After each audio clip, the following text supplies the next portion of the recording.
In any city, in any country, venture across the highways and lonely roads until you reach the city's bottom rung.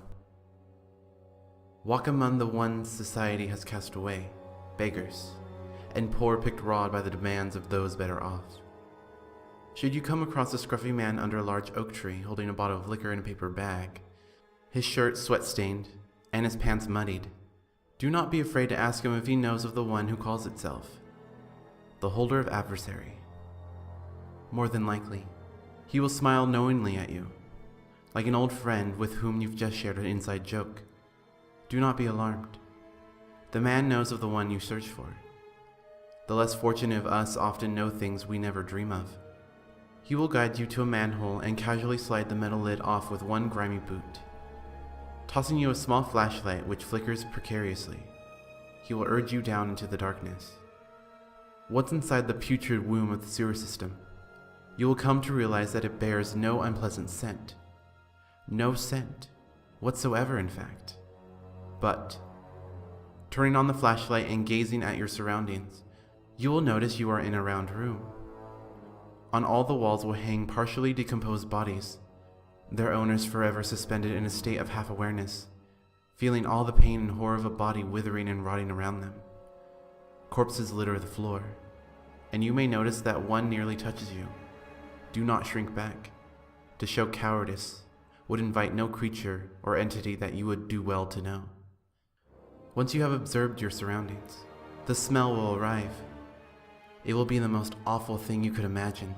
Human and animal excrement, sulfur, rotting bodies, burning flesh. You will want to claw your nose from your face, and the watering of your eyes will nearly blind you. But do not cower, do not run, and resist the urge to vomit. You will find a thought in your head, unbidden. We are the remains of the ones who could not face the adversary. There is no source of this whisper, though it may curl around you, as if carried by the stench itself. Suddenly, the bodies will rapture and burst, one by one, releasing more of the horrible stench, and bathing you in rotted bodily fluids and slimy chunks of human refuse.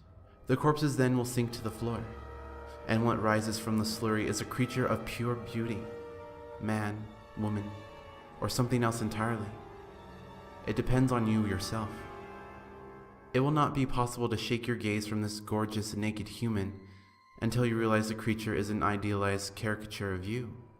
Confident, heart-achingly gorgeous, smiling a gentle, patient smile. It will be everything you yourself could ever desire to become. You will be overcome by a sudden jealousy, a total anger, a need to annihilate this perfect you. Do not give in, no matter how strong the temptation. If you do, you are doomed to the adversary's wrath, the eternal torment of the damned you have witnessed prior. There is only one question you may ask the exquisite creature. What could they destroy? The holder of the adversary will laugh at you melodically, condescendingly, and will explain to you as though you are a small, stupid child exactly the answer to your question. It will spare you no details, even the most horrific. Though horrifying, the story will be interesting and calming to listen to, and you will find yourself absorbed in a childlike fascination with the holder. You will liken this story to one told to you by a loved one or a guide when you were a child, and you will know that you now have the key to defeating the adversary, that which the damned could not acquire.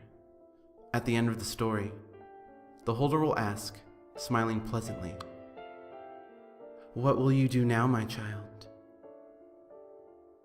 If it asks you anything else, or tells you something different, your fate is sealed, and when you eventually emerge from the sewer, the ragged people you have encountered will descend upon you like ravenous animals, and tear you apart with tooth and nail, feeding on your body.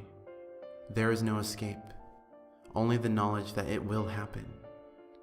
Regardless of your fate, the holder will place an object in your palm and close your hand around it. You mustn't open your hand until you are free of this place. It will say, as a fitting goodbye, "Now you may turn and leave, and do not look back." Once you escape the sewer, and if you are lucky, you may open your fingers. What you will find there is a green plastic army man toy. The toy is object 14 of 538. It understands how to defeat your greatest foe, and must never be allowed to join the rest.